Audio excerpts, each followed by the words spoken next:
जय हिंद दोस्तों, स्वागत है आपका YouTube चैनल जेआरएस पे। दोस्तों, आज का हमारा टॉपिक है टाइड यानी ज्वार। और आज इस टॉपिक में हम देखेंगे कि ज्वार क्या होता है, फ्लड और ईव करंट क्या होते हैं, ज्वार के कारण क्या है, ज्वार के कितने प्रकार हैं, टाइडल बोर क्या होता है, ज्वार का महत्व क्या होता है। तो चलिए दोस्तों, शुरू करते हैं हम आज के सेशन को। तो सूर्य और चंद्रमा के गुरुत्वाकर्षण बल के कारण समुद्री जल का ऊपर उठना और नीचे गिरना ज्वार भाटा कहलाता है। दोस्तों, आपके मन में ज्वार भाटा को लेकर भ्रांतियां हैं, तो एक चित्र के माध्यम से उन भ्रांतियों को मैं दूर करूंगा। कारण क्या है कि आप ज्वार का मतलब समझते हो कि समुद्री जल उछल गया, तो ऐसा नहीं होता है। अभी मैं आपको चित्र के माध्यम से ये भ्रांति दूर करूंगा, लेकिन इसके पहले देख लेते हैं कि ज्वार के वैज्ञानिक अध्ययन को कहा जाता है ज्वार विज्ञान यानी टाइडोलॉजी, और ज्वार द्वारा उत्पन्न तरंगों को कहा जाता है ज्वारी तरंग या टाइडल वेव्स। दोस्तों, एक चीज और है कि आपको ये लगता है कि समुद्री क्षेत्रों में ही केवल ज्वार आता है।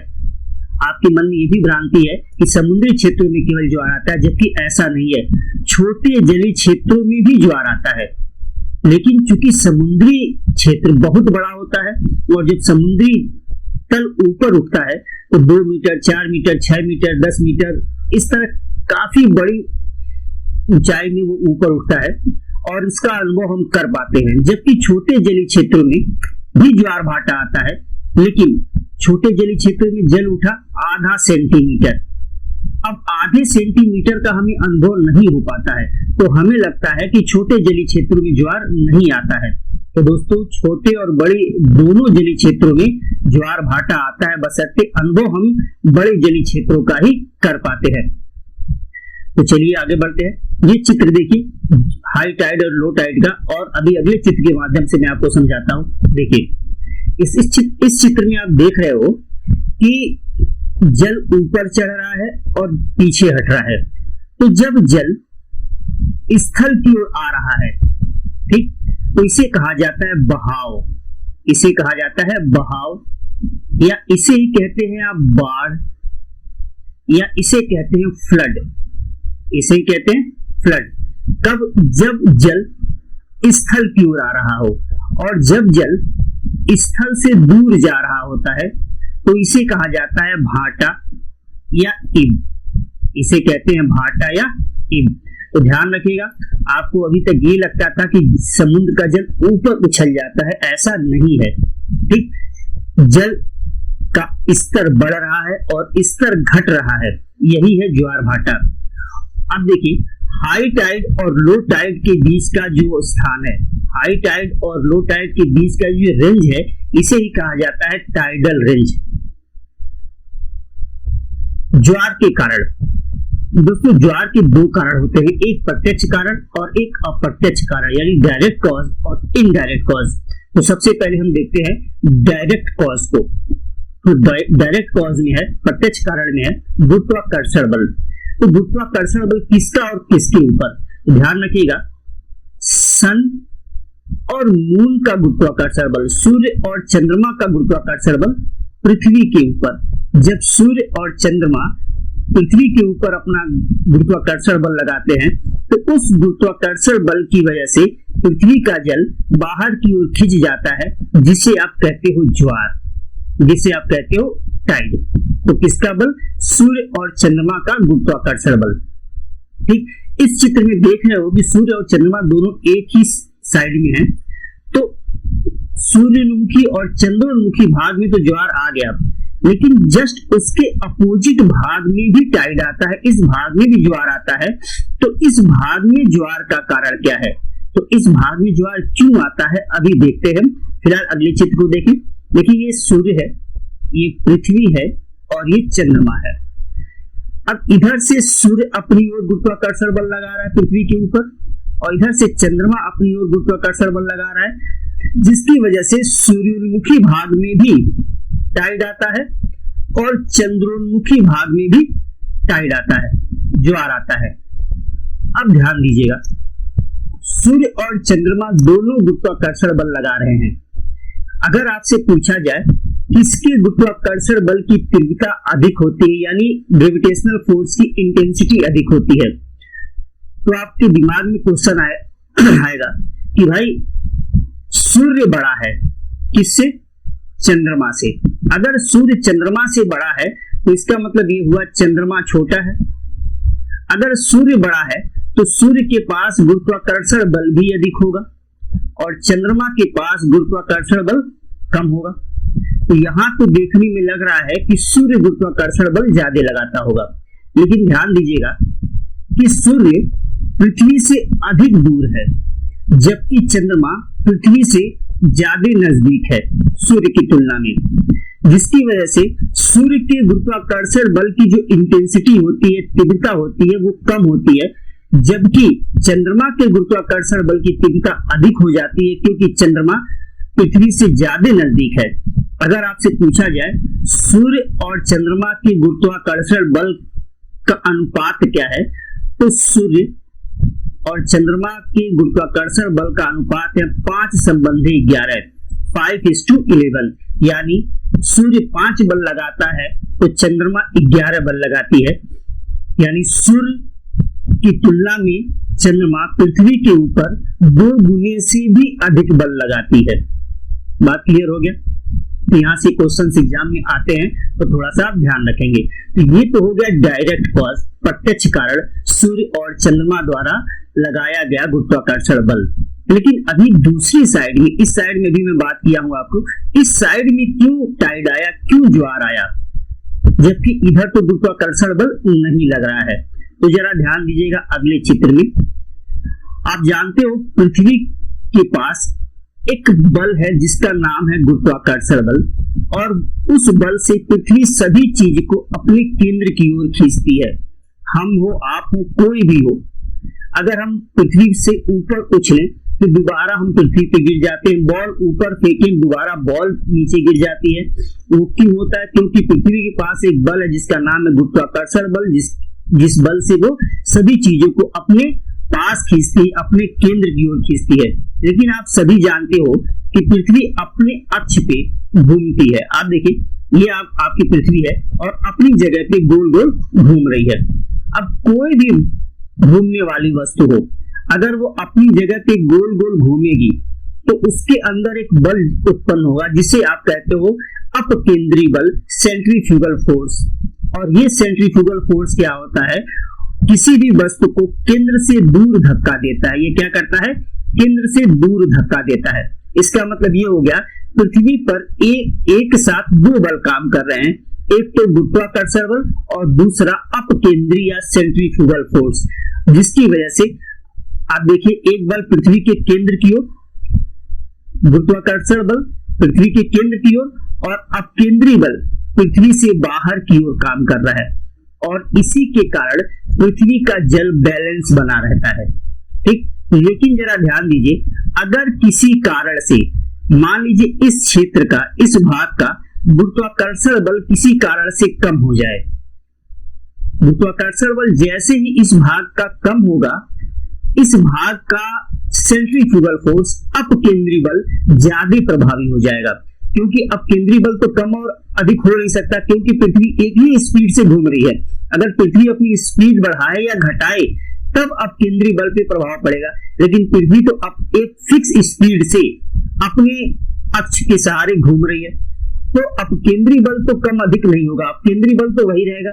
मैं कह रहा हूं किसी भी कारण से गुरुत्वाकर्षण बल कम हो जाए, तो जैसे ही गुरुत्वाकर्षण बल कम होगा तो अपकेंद्री बल का प्रभाव बढ़ जाएगा और समुद्र का जल बाहर की ओर निकल आएगा और उसे कहा जाएगा ज्वार, टाइड।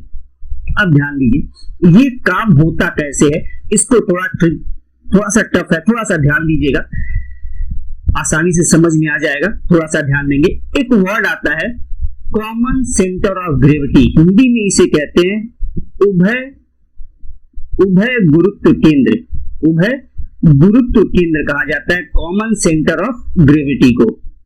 अब देखिए ये क्या होता है, ये जो अभी मैं बल बताया हूं उसी को डिफाइन कर रहा हूं थोड़ा डिटेल में।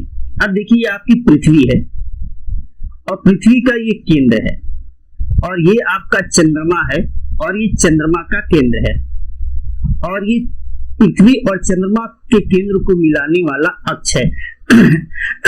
इस समय दोनों पृथ्वी चंद्रमा के ऊपर और चंद्रमा पृथ्वी के ऊपर बल लगा रहे हैं। कौन सा बल?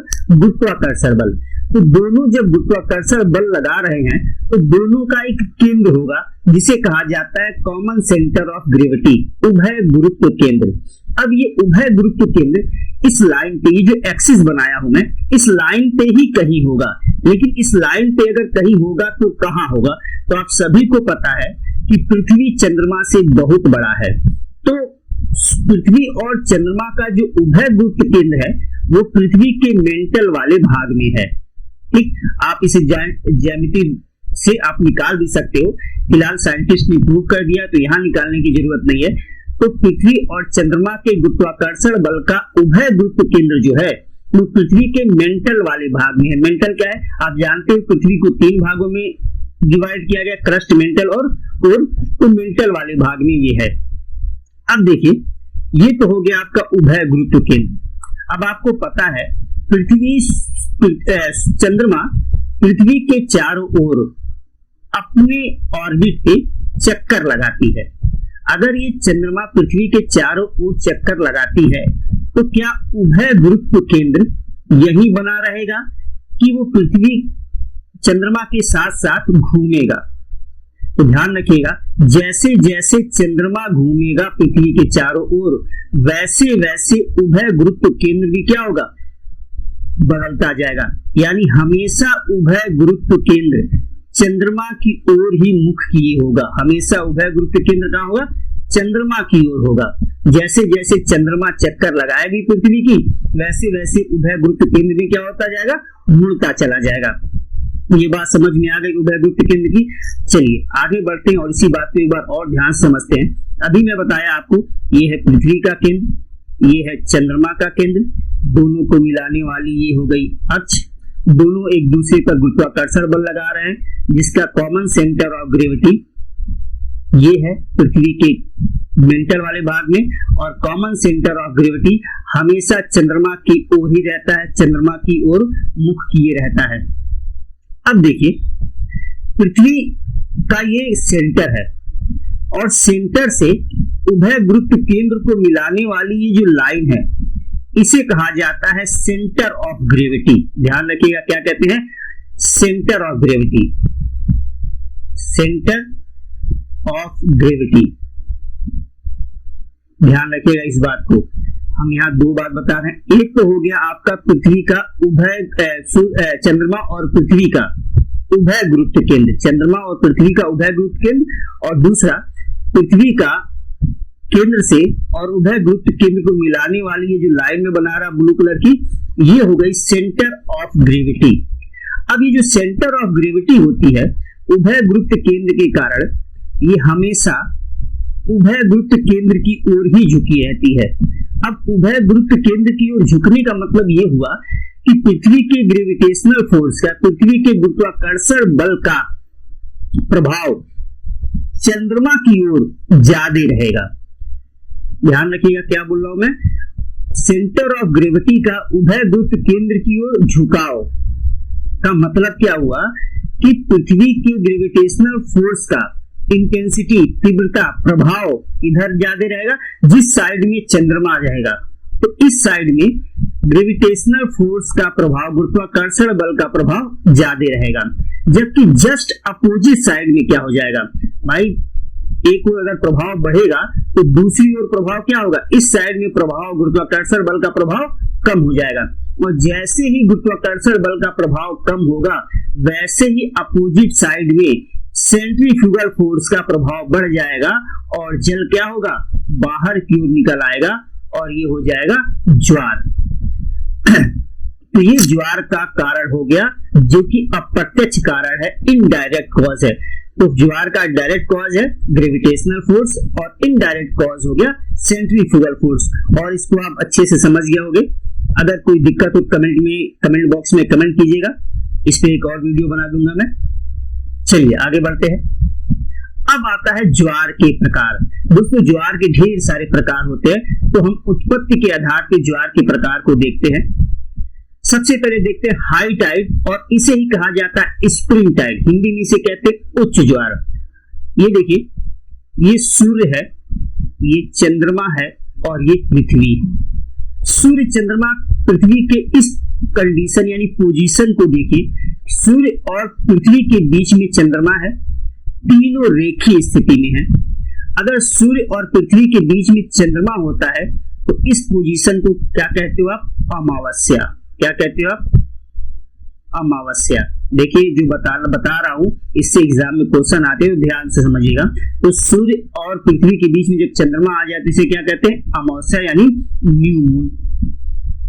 ये हो गया न्यू मून। जब सूर्य चंद्रमा पृथ्वी एक सीध में हो, सूर्य चंद्रमा एक पृथ्वी एक सीध में हो, यानी 3 खगोलीय पिंड एक सीध में हो, तो इसे ही कहा जाता है सिजगी। इसे क्या कहते हो आप? सिजगी। तीसरी बात, सूर्य और पृथ्वी के बीच में जब चंद्रमा हो तो इसे कहा जाता है कंजक्शन या युति। इसे क्या कहते हैं? कंजक्शन या युति। अब ये 3 चीजों से ही इस पे क्वेश्चन बनेगा।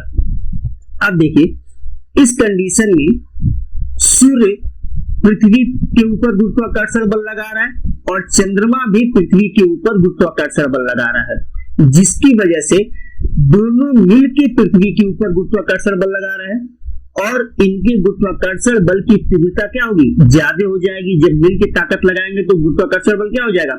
ज्यादा हो जाएगा और पृथ्वी के समुद्र का जल ज्यादा मात्रा में और अधिक ऊंचाई तक आ जाता है, जिसे कहा जाता है उच्च ज्वार, हाई टाइड। बात क्लियर हो गई? ये हाई टाइड की कंडीशन है। अब दूसरा देखिए, ये सूर्य है, ये पृथ्वी है और ये चंद्रमा है। इस कंडीशन को क्या क्या कहते हैं?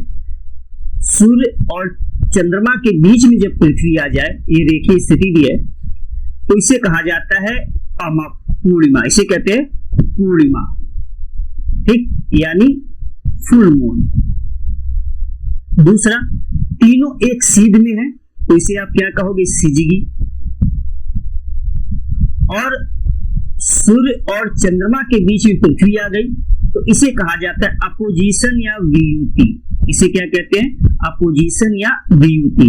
एक चीज मैं बता दूं आपको, अमावस्या, सिजगी, वियुति, पूर्णिमा, युति, इनको अगर और डिटेल में आपको जानना है तो आप मेरा वीडियो मोशन ऑफ अर्थ, पृथ्वी की गतियां, सूर्य ग्रहण और चंद्र ग्रहण वाली वीडियो जरूर देखिएगा। उसमें इसके बारे में डिटेल में मैं डिस्कस किया हूं। तो इस पोजीशन को आप सन, मून, अर्थ की पोजीशन को आप देख रहे हो। आप इस कंडीशन में सन अर्थ के ऊपर ग्रेविटेशनल फोर्स लगा रहा है एक साइड से और मून दूसरी साइड से अर्थ के ऊपर ग्रेविटेशनल फोर्स यानी गुरुत्वाकर्षण बल लगा रहा है, जिसकी वजह से इधर भी टाइड आ गया और इधर भी टाइड आ गया और ये भी टाइड क्या होगा? हाई टाइड होगा, उच्च ज्वार होगा। क्या होगा? उच्च ज्वार।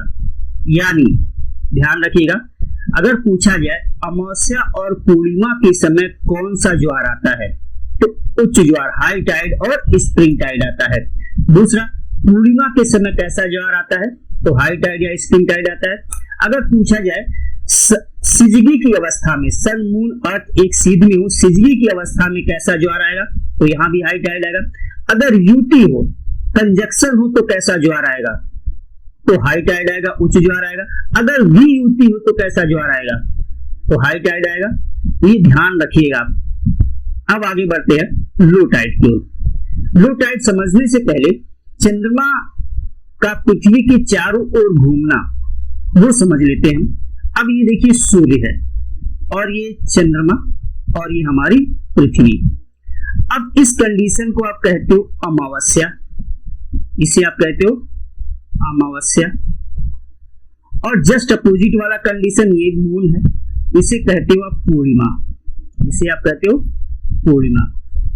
और एक महीने में एक बार अमावस्या होता है और एक बार पूर्णिमा होता है, यानी एक बार न्यू मून होगा और एक बार फुल मून होगा। और आप जानते हो चंद्रमा पृथ्वी के चारों ओर दीर्घवृत्ताकार मार्ग में चक्कर लगाती है। अभी देखिए चंद्रमा चक्कर लगा रही है, यहां से चली पूरा 360 डिग्री बनता है, तो अगर 4 भागों में डिवाइड किया जाए तो 90-90-90 का 4 वो बनेगा। तो यहां से जब हम चले तो ये पहला क्वार्टर हुआ, आगे बढ़े तो ये दूसरा क्वार्टर हुआ और आगे बढ़े इस पोजीशन में तो ये चंद्रमा का तीसरा क्वार्टर हुआ और वापस अमावस्या के पास आए तो ये चौथा क्वार्टर हुआ। ठीक, क्वार्टर वो वाला क्वार्टर मत समझ लीजिएगा जो आप रात शाम को ले आते हो 8 PM के बाद सीएम बनने के लिए, वो क्वार्टर नहीं लाना है, वो क्वार्टर नहीं, ये है चतुर्थांश। हिंदी में क्वार्टर को क्या कहते हैं? चतुर्थांश। चतुर्थांश, ठीक, ये चतुर्थांश है। यानी मून का जो भाग है अमावस्या के बाद जब चंद्रमा 90 डिग्री का कोण बनाया, आप देखिए यहां से क्या हो रहा है, ये 90 डिग्री का कोण बन रहा है, ये पहला क्वार्टर हुआ। उसके बाद पूर्णिमा के बाद जब चंद्रमा 90 डिग्री का कोण बनाया, ये तीसरा क्वार्टर हुआ। ठीक, दूसरे और चौथे क्वार्टर में अमावस्या और पूर्णिमा होते हैं। एक चीज और मैं यहां बता सकता हूं आपको कि अमावस्या के 7वें या 8वें दिन, 7वें या 8वें दिन पहला क्वार्टर पड़ेगा और पूर्णिमा के 7वें या 8वें दिन तीसरा क्वार्टर पड़ेगा। बात क्लियर? क्यों 7वें 8वें दिन? क्योंकि लगभग 29.5 दिन में चंद्रमा पृथ्वी का एक चक्कर लगा लेती है, तो इसलिए 7वें या 8वें दिन। अब अगर ये बात समझ गए आप तो निम्न ज्वार समझना आपके बाएं हाथ का खेल है। देखिए, अब ये हमारे सूर्य भगवान, ये हमारी पृथ्वी। अब हम पहले क्वार्टर को जरा देखते हैं। पहले क्वार्टर, इस समय सूर्य पृथ्वी पर अपना गुरुत्वाकर्षण बल लगा रहा है, जिसकी वजह से पृथ्वी का जल बाहर की ओर खींचेगा। लेकिन उसी समय 90 का कोण बनाता हुआ चंद्रमा पृथ्वी पर अपना गुरुत्वाकर्षण बल लगा रहा है, जिसकी वजह से इधर भी जल खींचेगा। ठीक, अब देखिए सूर्य और चंद्रमा दोनों अलग अलग दिशा में बल लगा रहे हैं, जिसके कारण इनके फोर्स का, इनके ग्रेविटेशनल फोर्स का, गुरुत्वाकर्षण बल का काउंटर हो जाता है, जिसकी वजह से ज्यादा जल बाहर की ओर नहीं निकल पाता है और इसे ही क्या कहते हो, इसकी ऊंचाई कम रह जाती है। इसे क्या कहते हो आप? लो टाइड, निम्न ज्वार। और लो टाइड को ही नीप टाइड भी कहते हैं। आप एकदम ध्यान रखिएगा, एग्जाम में आजकल ये word spring tide high tide के लिए और नीप टाइड निम्न ज्वार के लिए पूछा जा रहा है, तो वर्ड ध्यान रखिएगा आप लोग। तो ये आ गया निम्न ज्वार। ये कब आया? फर्स्ट क्वार्टर में। ठीक, अब आगे बढ़ते हैं। अब ये थर्ड क्वार्टर है। इस समय भी देखिए एकदम 90 डिग्री का कोण है। इस समय भी सूर्य अपनी ओर बल लगा रहा है और इधर चंद्रमा अपनी ओर बल लगा रहा है। दोनों अलग अलग दिशा में बल लगा रहे हैं। दोनों के फोर्स का काउंटर हो गया। जल ज्यादा मात्रा में ऊपर नहीं आ पाएगा, तो क्या होगा? इस समय भी क्या होगा? लो टाइड होगा, निम्न ज्वार होगा या नीप टाइड होगा। बात क्लियर? अब देखिए उच्च ज्वार कब आया? जब पूर्णिमा था, अमावस्या था, तो उच्च ज्वार आया। लेकिन जब पहला और तीसरा चतुर्थांश होगा तो क्या होगा? निम्न ज्वार आएगा। ठीक, या पूर्णिमा के 7वें या 8वें दिन और अमावस्या के 7वें या 8वें दिन क्या आएगा? निम्न ज्वार आएगा, नीप टाइड आएगा। बात क्लियर? ये ध्यान रखिएगा। इस तरह से पूर्णिमा, अमावस्या, पहला चतुर्थांश और तीसरा चतुर्थांश करके एग्जाम में क्वेश्चन पूछा जाता है। चलिए आगे बढ़ते हैं। अब इस चित्र को देखिए, आपको इस चित्र से समझ में आ रहा होगा कि स्प्रिंग टाइड और नीप टाइड कब हो रहा है। आप इस चित्र को ध्यान से देखिए, अपने आप आपको समझ में आएगा। देखिए स्प्रिंग टाइड हुआ, अब इस समय नीप यानी निम्न ज्वार हुआ। फिर इस समय आगे बढ़ेगा तो अभी सीध में आ जाएंगे तो स्प्रिंग टाइड हो जाएगा। चलिए, तो ये लो टाइड और हाई टाइड यहां से इस चित्र से आप समझ सकते हो। अब एक वर्ड आता है पेरिजी। पेरिजी का मतलब होता है उपभू। उपभू, उपभू का मतलब आप सभी जानते हो, पृथ्वी के चारों ओर चंद्रमा दीर्घ वृत्ताकार मार्ग पर चक्कर लगाती है और दीर्घ वृत्ताकार मार्ग होने की वजह से कभी चंद्रमा पृथ्वी से बहुत नजदीक होती है और कभी बहुत दूर होती है। तो जब चंद्रमा पृथ्वी से नजदीक होती है उसे कहा जाता है उपभू, पेरिजी, और जब चंद्रमा पृथ्वी से दूर होती है उसे कहते हैं अपोजी यानी अपभू। हिंदी में क्या कहते हैं? अपभू। तो जब नजदीक होगी पृथ्वी से चंद्रमा तो भी ग्रहण लगेगा। मैं कलर बदल देता हूं, तो क्या होगा? सॉरी, ग्रहण बोल दिया मैं। ज्वार आएगा, गुरुत्वाकर्षण बल लगेगा और ज्वार आएगा। तो जब पृथ्वी नजदीक होगी चंद्रमा से इस कंडीशन को उपभू कहा जाता है, पेरिजी कहा जाता है। तो इस समय आने वाले ज्वार को क्या कहेंगे हम? पेरिजी टाइड यानी उपभू ज्वार, पेरिजी टाइड या उपभू ज्वार। और जब पृथ्वी चंद्रमा से दूर होगी तो इस कंडीशन को क्या कहते हो? अपोजी यानी अपभू। और इस समय जब पृथ्वी पे ज्वार आएगा चंद्रमा के गुरुत्वाकर्षण बल के कारण, तो उसे कहा जाएगा अपोजी टाइड या अपभू ज्वार। बात क्लियर है? आगे आप सभी जानते हो पृथ्वी सूर्य के चारों ओर चक्कर लगाती है दीर्घवृत्ताकार मार्ग में, और दीर्घवृत्ताकार मार्ग में चक्कर लगाने की वजह से पृथ्वी कभी सूर्य के बहुत नजदीक होती है। जब पृथ्वी सूर्य के नजदीक होती है तो इसे कहते हैं पेरीहेलियन, और हिंदी में इसे कहते हैं उपसौर। हिंदी में कहते हैं इसे उपसौर। और ये उपसौर होता है 3 जनवरी को। उपसौर कब होता है? 3 जनवरी को। और जब पृथ्वी सूर्य से अपने सबसे अधिक दूरी पर होती है तो उसे कहते हैं अफीलियन। उसे क्या कहते हैं? अफीलियन। हिंदी में कहते हैं अपसौर। क्या कहते हैं इसे? अपसौर। अब देखिए ये होता है 4 जुलाई को। ये कब होता है? 4 जुलाई को। तो पेरीहेलियन के समय यानी उपसौर के समय सूर्य के गुरुत्वाकर्षण बल के कारण जब ज्वार आता है तो उसे कहा जाता है पेरीहेलियन टाइड या उपसौर ज्वार। और जब पृथ्वी नजदीक हो जाती है एफीलियन के समय यानी अपसौर के समय जब टाइड आता है तो उसे कहते हैं अफीलियन टाइड, उपसौर ज्वार, सॉरी अपसौर ज्वार। ठीक, अफीलियन टाइड यानी अपसौर ज्वार। ये दोनों ध्यान रखिएगा। जब पृथ्वी नजदीक है तो गुरुत्वाकर्षण बल की इंटेंसिटी सूर्य की क्या होगी? अधिक होगी। क्लियर? तो पानी ज्यादा खींचेगा। अब जरा एक और कंडीशन देखिए, ये सूर्य है और इस समय मान लीजिए सूर्य पृथ्वी से सबसे नजदीक है, यानी ये कंडीशन क्या है? उपसौर की है, उपसौर की। और इसी समय जरा चंद्रमा को देखिए, मान लीजिए इस समय चंद्रमा पृथ्वी से सबसे अधिक नजदीक है, यानी इस समय ये कंडीशन है उपभू की।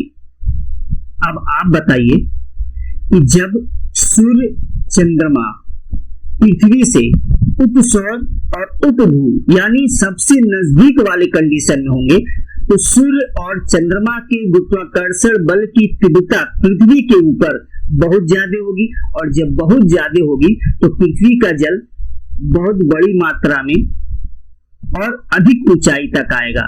यानी आप कह सकते हो सबसे ऊंचा ज्वार, आप कह सकते हो सबसे ऊंचा ज्वार कब आएगा? जब उपसौर और उपभू दोनों एक साथ हो जाए और तीनों खगोलीय पिंड एक रेखीय स्थिति में हो। अब आप सोचिए ये कितने सालों बाद होगा? तो ध्यान रखिएगा ये 1600 साल बाद एक बार होता है, यानी 1600 सालों में एक बार ही होता है कि उपसौर और उपभू दोनों एक ही स्थिति में हो और सूर्य और पृथ्वी के बीच चंद्रमा भी आ जाए। ठीक, ये बड़ा विशिष्ट खगोलीय घटना है, ध्यान रखिएगा। सबसे ऊंचा ज्वार इसी समय आएगा। चलिए आगे बढ़ते हैं।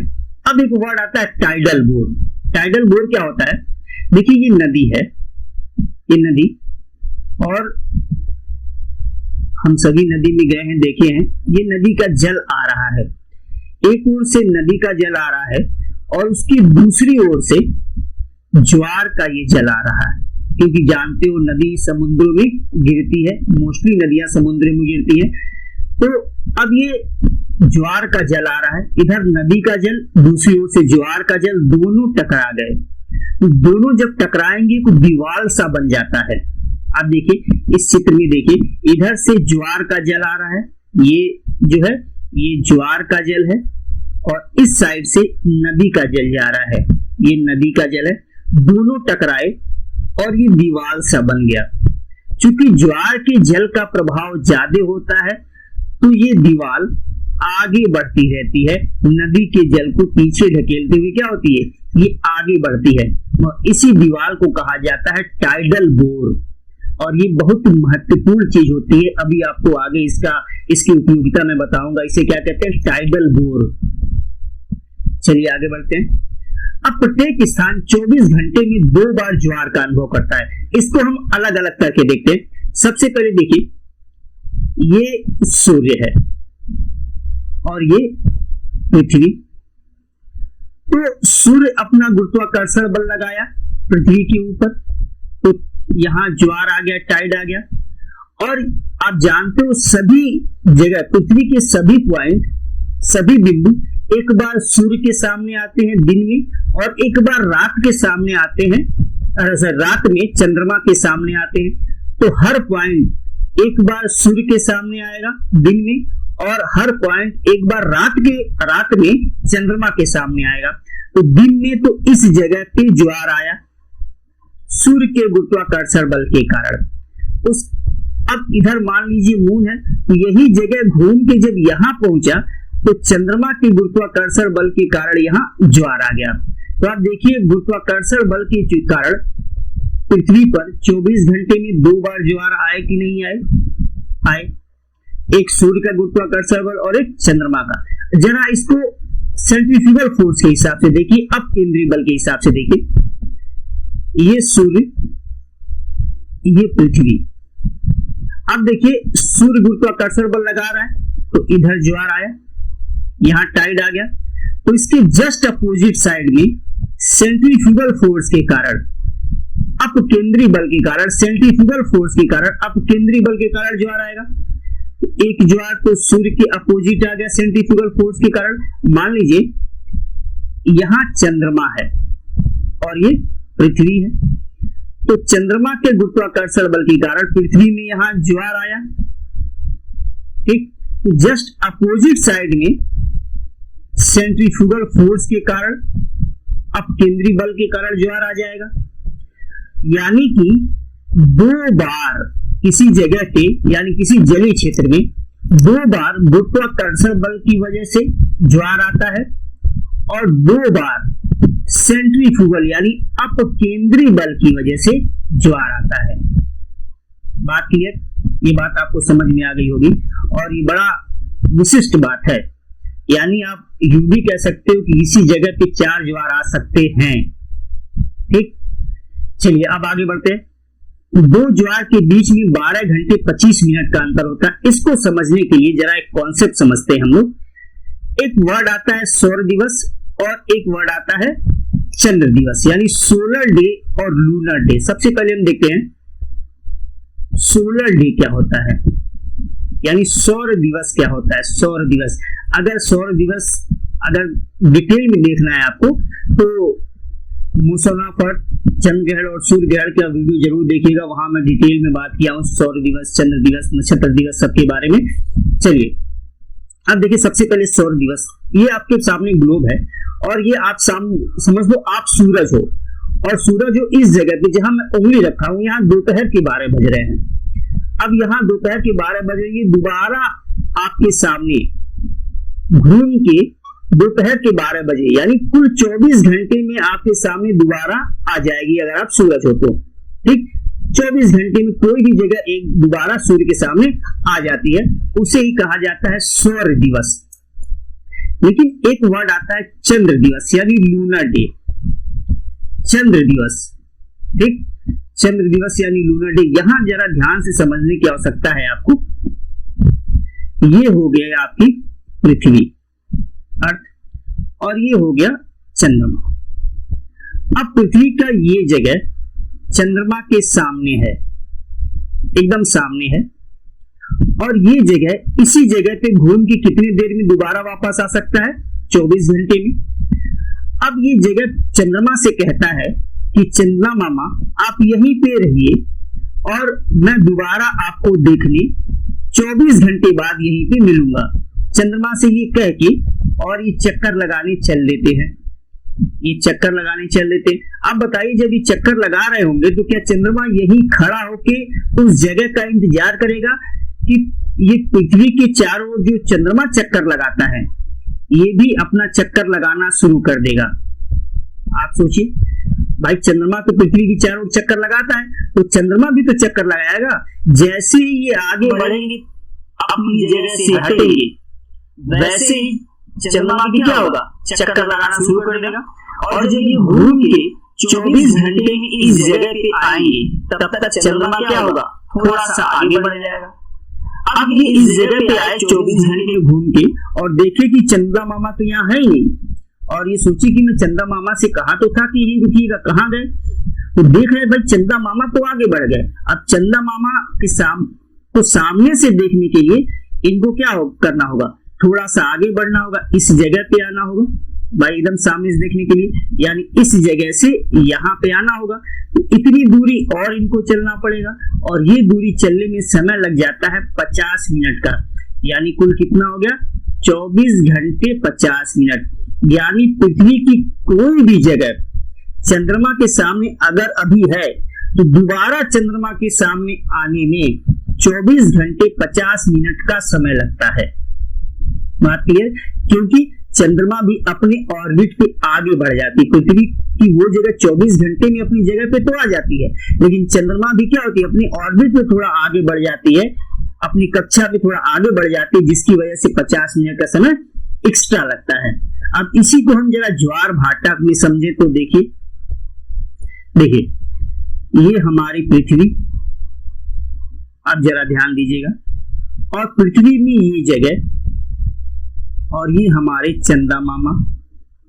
पृथ्वी की ये जगह चंदा मामा से कहती है, चंद्रमा से कहती है कि चंद्रमा तुम यहीं खड़े रहो, अभी तुम मुझमें ज्वार देख रहे हो, 24 घंटे में घूम के आती हूँ और दोबारा तुमको अपना ज्वार दिखाती हूँ। चंद्रमा से ये जगह कह के आगे बढ़ गई। क्या कही कि चंद्रमा तुम यहीं खड़े रहो, और अभी जो मेरे अंदर ज्वार देख रहे हो, 24 घंटे में घूम के आती हूँ, दोबारा मैं तुमको अपना ज्वार दिखाऊंगी। और ये कह के आगे बढ़ गए चक्कर लगाते हुए। ठीक, ये यहाँ पे कहे और यहाँ से कह के ग्लोब में देखे, और ये आगे बढ़ गया ऐसे। चंद्रमा क्या वहीं रुका रहेगा ज्वार देखने के लिए? चंद्रमा क्या हुआ, वो भी आगे बढ़ गया, यहाँ आ गया। जब तक ये यहाँ से घूम के यहाँ पे 24 घंटे में पहुंचते हैं, तब तक चंद्रमा आगे बढ़ गया। अब ये देखते हैं चंद्रमा है नहीं, ज्वार किसको दिखाऊं, क्योंकि यहाँ पे ज्वार तो आना है, वो भी किसकी वजह से, चंद्रमा की गुरुत्वाकर्षण बल की वजह से। अब दोबारा ज्वार दिखाना है इनको, तो इनको यहाँ पे आना होगा भाई, चंद्रमा के सामने आने के लिए। अभी यहाँ पे आए हैं 24 घंटे में, सामने आने के लिए थोड़ा दूरी और ट्रेवल करना पड़ेगा, और इस समय लग जाएगा 50 मिनट। तो इस जगह पे जब चंद्रमा सामने था, जब ज्वार आया था, अब चंद्रमा यहाँ आ गया, तो अब इसी जगह पे ज्वार लाने के लिए इसे और आगे बढ़ना पड़ा, और कितना समय लग गया, टोटल 24 घंटे 50 मिनट। कितना समय लग गया, 24 घंटे 50 मिनट। अगर आप चंद्र दिवस को समझ गए होंगे तो ये बात भी आपको समझ में आ गई होगी कि चंद्रमा द्वारा उसी जगह पे दोबारा ज्वार 24 घंटे 50 मिनट बाद ही आएगा। ठीक, क्योंकि चंद्रमा अपने ऑर्बिट के आगे बढ़ता है। अगर इस बात को समझ गए तो एक कॉन्सेप्ट और समझिए। मान लीजिए यहाँ पे चंद्रमा है, अब 24 घंटे 50 मिनट को आप एकदम दिमाग में रख लीजिए। 24 घंटे 50 मिनट को अगर आप दिमाग में रख लिए, तो यहाँ पे अगर चंद्रमा है, पहला ज्वार आया, तो अपोजिट वाला ज्वार कब आएगा, 24 घंटे 50 मिनट का आधा 12 घंटे 25 मिनट। तो चंद्रमा की वजह से दो ज्वारों के बीच में कितना अंतर आ जाएगा, 12 घंटे 25 मिनट। और देख लेते हैं इसको थोड़ा सा, अगर हम इसको और चौथाई में कर दें तो ये 6 घंटे 12.5 मिनट। ठीक, 6 घंटे 12.5 मिनट। और इधर भी देख लेते हैं, अगर टुकड़े करते जाएं, चंद्रमा को पृथ्वी तो घूमती रहती है 24 घंटे में, तो यहाँ देखें 18 घंटे 37.5 मिनट। ठीक, तो अभी जो पीछे का फैक्ट था, ये 12 घंटे 25 मिनट, दो ज्वार के बीच का समय अंतराल। वो आपको वहां से समझ में आ गया होगा। अब एक दिन में सर्वाधिक ज्वार साउथहैम्पटन में आता है। वो क्यों आता है? देखिए, ये है आपका साउथ, ये है ग्रेट ब्रिटेन, और ये जो एरिया है यहाँ डेनमार्क है, ये जर्मनी का एरिया, इधर फ्रांस है, ये नॉर्थ सी है और यहाँ इंग्लिश चैनल है, और ये है आपका साउथहैम्पटन। तो दो ज्वार यहाँ पे पहुंचते हैं इंग्लिश चैनल से और दो ज्वार पहुंचते हैं यहाँ पे नॉर्थ सी से। तो यहाँ इसकी ऐसी जगह पे स्थिति है जिसकी वजह से साउथहैम्पटन में एक दिन में 4 ज्वार का अनुभव किया जाता है, और इन 4 ज्वार को कहा जाता है डबल टाइड। क्या कहते हैं? Double tide. और ऐसा नहीं केवल साउथहैम्पटन में ही ऐसा होता है, विश्व में ढेर सारी ऐसी जगह है जहां दिन में 4 ज्वार का अनुभव किया जाता है। ठीक, लेकिन चूंकि ब्रिटेन वाले काफी आगे, तो उन्होंने पढ़ा लिखा सब कर दिया, तो आज हम यही पढ़ते हैं, तो एग्जाम के लिए इंपॉर्टेंट हो जाता है साउथहैम्पटन। तो एक दिन में 4 ज्वार कहाँ आता है? साउथहैम्पटन में आता है। चलिए, अब विश्व में सबसे ऊंचा ज्वार कहाँ आता है? तो विश्व में सबसे ऊंचा ज्वार आता है बे ऑफ फंडी में। बे ऑफ फंडी कहाँ है? अटलांटिक महासागर में है और कनाडा के पास है। ठीक, अटलांटिक महासागर में, कनाडा के पास। अब देखिए इस चित्र को देखिए जरा, और ये एरिया है बे ऑफ फंडी का। अब यहां से अगर आपको मैं दिखाऊं, कलर बदल लेता हूं, अगर मैं आपको दिखाऊं तो यहां से जल, ज्वार का जल आगे बढ़ रहा है। अब ये देखिए, ये सकरा इलाका है, सकरा इलाका भी है और उथला है, यानी छिछला है। ठीक, सकरा भी है और छिछला भी है। तो ज्वार का जल क्या होता है? जैसे जैसे ये ज्वार का जल आगे बढ़ता है, तो ये सकरा होने की वजह से, साथ में छिछला होने की वजह से, ये ज्वार का जल ऊपर उठता चला जाता है और ये ऊंचाई हो जाती है लगभग 15 से 18 मीटर। तो विश्व में सबसे ऊंचा ज्वार आता है बे ऑफ फंडी में, 15 से 18 मीटर का। और कारण क्या है कि वो एरिया एक तो सकरा है, दूसरा वो छिछला है, जिसकी वजह से ज्वार का जल ऊपर उठ जाता है। अगर यही बात भारत की बात की जाए, देखिए इस मैप को देखिए, भारत का ये मैप दिख रहा है, गुजरात वाला पार्ट। इधर से ज्वार का जल जब आगे बढ़ता है तो ये आगे जो सकरा एरिया मिलता है, जिसकी वजह से ज्वार का जल ऊपर उठता चला जाता है। तो भारत में सबसे ऊंचा ज्वार जो आता है वो गल्फ ऑफ खंभात, मैं शायद कच्छ बोल दिया हूं, गल्फ ऑफ खंभात में आता है। बात क्लियर? तो गल्फ ऑफ खंभात में आता है भारत में सबसे ऊंचा ज्वार, लेकिन 15 से 18 मीटर का नहीं होता है, वो उससे काफी कम होता है। ठीक, चलिए आगे बढ़ते हैं। अब महत्व क्या है ज्वार का? तो सबसे पहले समुद्री यातायात को देखते हैं। देखिए, ये है आपकी गंगा नदी, और आपकी गंगा नदी की एक डिस्ट्रीब्यूटरी है, ये तरीका है हुगली नदी, और हुगली नदी पर ही है हल्दिया बंदरगाह। और आप जानते हो कि हुगली नदी समुद्र में जाके मिलती है, बंगाल की खाड़ी में गिरती है।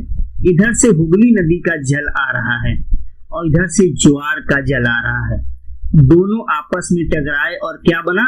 Tidal bore. और ये टाइडल बोर आगे बढ़ता हुआ कहां पहुंच गया? हल्दिया बंदरगाह तक। यही बना हुआ है हल्दिया बंदरगाह, तो हल्दिया बंदरगाह तक पहुंच गया। अब ध्यान रखिएगा, हल्दिया बंदरगाह कहां बना है? नदी पर, तो इसे नदी मुख हो गया। चूंकि ज्वार का जल यहाँ पहुंचता है, इसलिए हल्दिया बंदरगाह को कहा जाता है ज्वार नदमुख बंदरगाह। और इससे फायदा क्या होता है? यातायात में क्या फायदा होता है? जब ज्वार का जल आता है तो समुद्री जहाजों को सी पोर्ट तक पहुंचा देता है, यानी बंदरगाह तक पहुंचा देता है। और जब जल यहाँ आ जाता है और जल का स्तर बढ़ जाता है, तो यहाँ पे हल्दिया बंदरगाह पे खड़े जहाजों को छोड़ दिया जाता है, और जब जल वापस जाता है तो इन जहाजों को लेकर वापस चला जाता है। तो होता क्या है कि जब वेव्स आती हैं, ठीक, ज्वार की तरंगे जब आती हैं, यानी इसे आप टाइडल बोर कहते हो, जब वो आती हैं तो हल्दिया बंदरगाह के ऊपर जल स्तर बढ़ा देती हैं, तो जहाज को आने और जहाज को वापस जाने में आसानी हो जाती है। दूसरा एक हमारा कांडला बंदरगाह। आप देखिए, भारत गुजरात के अगर आप मैप को ध्यान दिए होंगे, देखिए यहाँ पे है कांडला, इस जगह पे है कांडला बंदरगाह। कांडला के पास कोई नदी नहीं है, इसलिए इसे नदीमुख नहीं कह सकते। यहाँ ज्वार आता है, यहाँ क्या आता है, ज्वार आता है। यहाँ कांडला है तो ज्वार आता है, इसलिए इसे कहा जाता है ज्वारी बंदरगाह। ठीक, तो आप यातायात में देखिए, ज्वार आएगा तो जल स्तर बढ़ जाएगा, तो जहाजों को लेके भी आएगा, और जब ज्वार जाएगा तो जल के साथ जहाज वापस भी चली जाएंगी। तो ये यातायात में एक फायदा हुआ। अब बात आती है प्रदूषण। ये प्रदूषण का क्या मतलब है? मान लीजिए ये हमारा जो हल्दिया बंदरगाह है, जब ज्वार का पानी यहाँ पे आया तो आपने क्या किया, यहाँ पे प्रदूषण जो कचरा गंदगी इकट्ठा थी, दरवाजे को खोल के कचरे को उस पानी में डाल दिया। अब जब ये जल वापस लौटेगा, पानी वापस लौटेगा, तो उस कचरे को लेके वापस चला जाएगा और समुद्र की नितल गहराइयों में डाल देगा। तो प्रदूषण के नियंत्रण का काम करता है। एक और बात आती है, डेल्टा निर्माण में बाधा पहुंचाती है। आप जानते हो सभी नदियां, मोस्टली सभी नदियां समुद्र में गिरती हैं और गिरने से पहले डेल्टा बनाती हैं। डेल्टा कैसे बनाती हैं? अवसादों के निक्षेप द्वारा। क्या करती हैं? वो अवसादों का निक्षेप करती हैं और डेल्टा बनाती हैं। अब बताइए, अवसाद मतलब कंकड़ पत्थर मिट्टी बालू, लेकिन यहाँ क्या होता है, मिट्टी और बालू जैसे अवसादों को जमा करती है और डेल्टा जैसी आकृति बनाती है। अब बताइए, अगर यहाँ से टाइड आया, ज्वार आया, तो ज्वार क्या करेगा, यहाँ जो नदी अवसाद जमा की है उस अवसाद को लेके दोबारा क्या होगा, समुद्र की नितल गहराइयों में जाके डाल देगा। तो अवसाद बनाने को, डेल्टा बनाने को क्या करेंगे, बाधित करेंगे। अब एक और इंपॉर्टेंट, ऊर्जा निर्माण। आप जानते हो कि ज्वार से ज्वारी ऊर्जा उत्पन्न किया जाता है। और आप इस पावर प्लांट को देखिए, जब ज्वार आता है तो ये जो टरबाइन लगे हैं, ज्वार आया और जब ज्वार का पानी वापस जा रहा है तो इस टरबाइन को घुमा देते हैं, और टरबाइन के चलने से मैकेनिकल एनर्जी इलेक्ट्रिकल एनर्जी में कन्वर्ट होती है, यानी यांत्रिक ऊर्जा विद्युत ऊर्जा में बदलती है। तो ज्वारी ऊर्जा का निर्माण होता है। बात क्लियर? तो ज्वार ऊर्जा के निर्माण में, यानी इलेक्ट्रिसिटी के निर्माण में भी बहुत महत्वपूर्ण रोल प्ले कर सकती है। तो सबसे पहले ज्वारी ऊर्जा केंद्र की स्थापना हुई थी, यानी स्टेशन की स्थापना हुई थी फ्रांस में। और भारत में पहले ज्वारी ऊर्जा संयंत्र की स्थापना की जा रही है गल्फ ऑफ कच्छ में, कच्छ की खाड़ी में। फिलहाल ये पहले वेस्ट बंगाल में स्थापित होनी थी, लेकिन वेस्ट बंगाल सरकार ने जो इनका पार्ट था पैसे का देने का, वो दे नहीं पाए या दिए नहीं, तो गुजरात सरकार ने उस प्लांट को अपने यहाँ ले लिया सेंट्रल गवर्नमेंट के सहमति से। तो गुजरात में भारत का सबसे पहला ज्वारी ऊर्जा संयंत्र लगाया जा रहा है, जो 50 मेगावाट का है। कितने का है? 50 मेगावाट का। दोस्तों, ये रहा टाइड ज्वार भाटा। आशा है ये वीडियो आपको पसंद आई होगी, अच्छी लगी होगी। अगर पसंद आई हो तो वीडियो को लाइक कर दीजिएगा, चैनल को सब्सक्राइब कर लीजिएगा। इसी के साथ आज के सेशन को समाप्त करता हूं। जय हिंद।